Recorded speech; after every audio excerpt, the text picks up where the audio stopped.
Thank you, Mr. Chair. Before I begin, I'd like to share a message with all of you. 公共卫生机构与大型纸妖公司关系过于密切，他们赚了很多钱。纸妖公司企业运营和特殊力，以集团不愿对孩子的健康状况提出艰难的问题。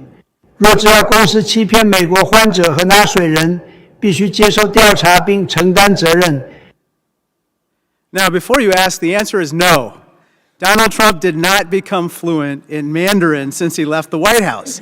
In fact, this video is not even real. It's an AI-generated deepfake from TikTok that came from the PRC.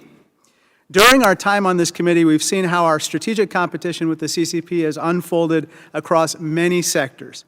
Tonight, we're here to discuss the CCP's efforts to conduct, quote, discourse power, or what some experts described as information warfare, and the CCP's use of social media in the same. This deepfake of Donald Trump is a peek into what the future holds for all of us. As technology improves, so too will deepfake's ability to run undetected across social media. Tonight, I want to highlight 2 points. First, the threat that new social media technologies pose to our national security, and second, how such tactics fit into the authoritarian playbook used by the CCP. Now first, we're already familiar with the threats that existing technologies pose. In 2016, we saw firsthand how Russia used social media to sow domestic discord, muddy people's news feeds, and interfere on our elections. Now we're seeing how pro-CCP forces have adopted similar tactics. Take this news story about the Maui wildfires, for example. The headline reads, "Is America behind the Hawaii wildfires?"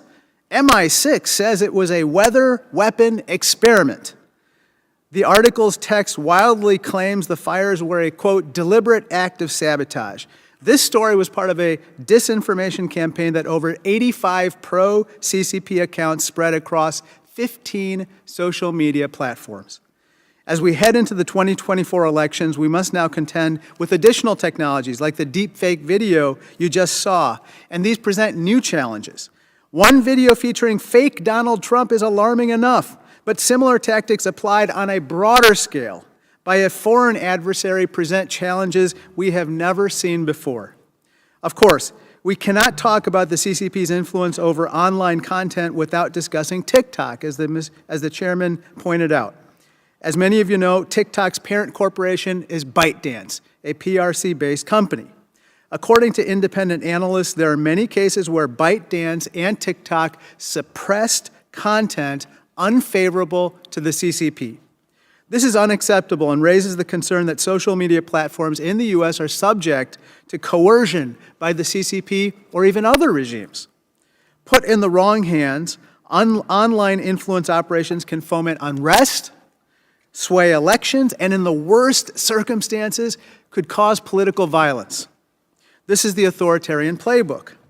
That leads me to my second point. The CCP is intent on using its authoritarian playbook. The intent is clear in Chairman Xi Jinping's own words in a 2013 speech called Telling China's Story Well. He outlines that telling China's story well means, quote, doing a good job in external propaganda. To Chairman Xi, the emphasis is on painting a pretty picture, not an accurate one. This is the challenge we face, a tech-savvy CCP intent on twisting narratives to undermine the U.S. and come out on top in the strategic competition. If we turn our heads and look away, we risk ceding control of our public discourse to the CCP. We must be resolute in embracing facts and repelling malign influence operations. This starts with being clear-eyed about the challenges we face and leaning hard on our values of truth and democracy. I look forward to the discussion tonight on the CCP's information manipulation tactics and how together we can combat them moving forward. I yield back. Thank you.